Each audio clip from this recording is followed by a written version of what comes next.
You're listening to Soap Dirt, the latest in television entertainment news. Hey, Bold and the Beautiful fans, it is the new year, so I've got some predictions for what's ahead on the CBS soap, from Luna to Liam, Carter to Poppy, Bill, Hope, and more. It's Belinda from Soap Dirt, and before we dive into what we're hoping to see on B&B in 2025, please click that subscribe button if you're not following us. So our very first prediction is that the self-proclaimed king and queen of Forrester Creations, Carter and Hope, are flying high and may move ahead by leaps and bounds in their personal life. These two feel like nothing can stop them, and they want to show the world how serious they are about this love, because the Forresters all doubt Hope's integrity where he is concerned. I suspect Carter may propose soon. He usually can't wait too long to do that. And, Hope's talking about him like he's her soulmate, her own destiny. Carter is probably going to get a big ring, and I suspect Hope has to say yes to his proposal. Maybe she really wants to be his wife, or maybe because Hope knows if she says no to Carter, she will look like the user that the Forresters say that she is.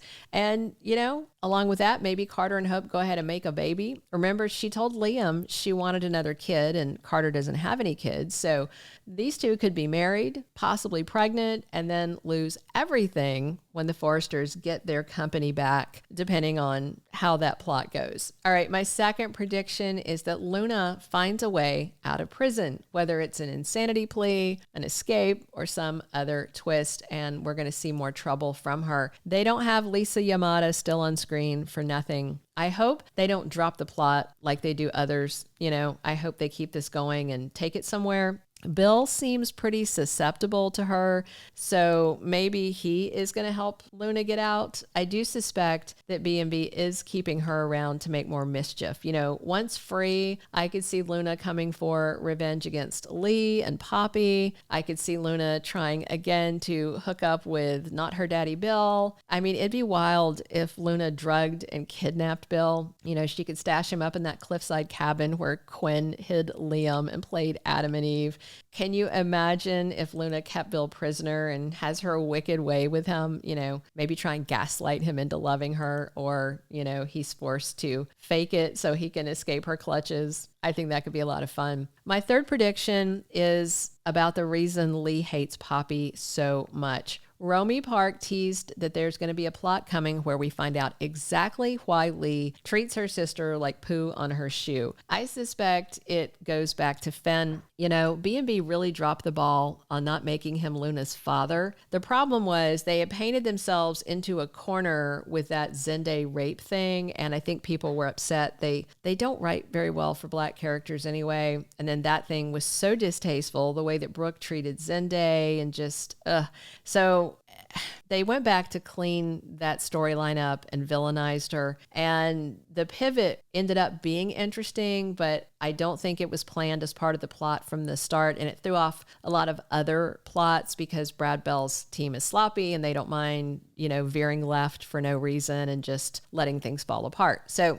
I suspect Li hates Poppy because she slept with Finn when he was a young adult in college, 18, 19, 20. Poppy was in her 30s. And I also think she gave Finn drugs, some of Poppy's Happy Mints, and maybe Finn doesn't even remember it because he doesn't seem to, but his mom Li would never forget it. I think that would be the best reason for these sisters to have issues. My fourth prediction for the year ahead is that Remy attacks Will physically, maybe even trying to kill him. Remy just got Electra fired.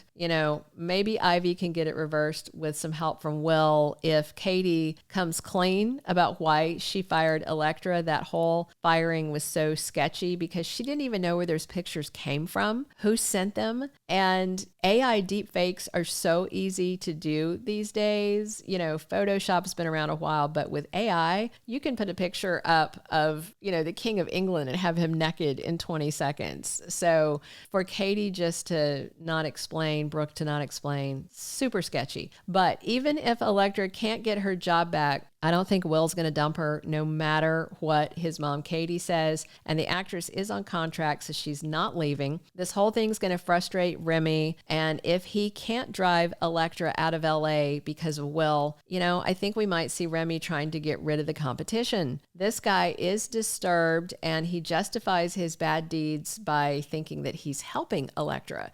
So he would probably justify hurting Will the same way by saying it is to protect Electra. My fifth prediction for 2025 is that Jack Finnegan steps in and helps get Forrester Creations back to its rightful owners. He is technically a criminal lawyer, but that's okay because a crime has been committed, corporate fraud and other shady deeds. And I feel pretty sure that Justin's lying to Carter because the law is clear. Once Ridge fired him, Carter had no legal right to file those LLC papers. Somebody in the comments was asking, how do you know that he didn't file them first? Well, we know because he got fired and then he went back to Hope's place and banged her. And then the next day he came back and said, I just filed the papers. They showed us on the show the order of things. He filed the papers after he'd been fired by Ridge. So Steffi, I'm sure, is going to, has already told Fenn, and he may tell his dad Jack what went down. Any legit lawyer will know that what Carter did was shady. I feel certain that Ridge, Steffi, and Eric getting a second opinion on the legalities of the coup should reveal Justin's trickery. The question is, what shape will Forrester Creations be in when they finally get it back? Brooke says she has a plan, so hopefully she won't let Carter put the company at too much risk. The problem is, even though Brooke is the new CEO and has this plan in mind, she says, to get Forrester Creations back to Ridge, Carter is the one truly in control. So he could take out loans to start this luxury brand concept. Plus, Hope just got her line back and Carter committed to a pile of funding. If Hope for the Future fails again, that's money down the drain. And I think they will have the company back by sweeps, the Forresters. Hopefully by February sweeps, but unless Brooke can keep Carter on a tight leash or pull off her mystery plan, Ridge and the Forresters may face a big cleanup effort. Our prediction number 6 for the year ahead is that Ivy Forrester and Liam Spencer finally reconnect. We've all been waiting for them to run into each other since Ivy came back to town, and we know Scott Clifton is back filming new scenes as Liam. The last time Ivy came to LA, she couldn't wait to put a lip lock on him. And since Steffi and Hope, Liam's 2 ex-wives, well, among other ex-wives, because Ivy's an ex too, are both, busy with other men, and it's been a while since he had a date, he's overdue. So we're all waiting on Ivy and Liam to happen. Hopefully they're dating by Valentine's Day, if not sooner.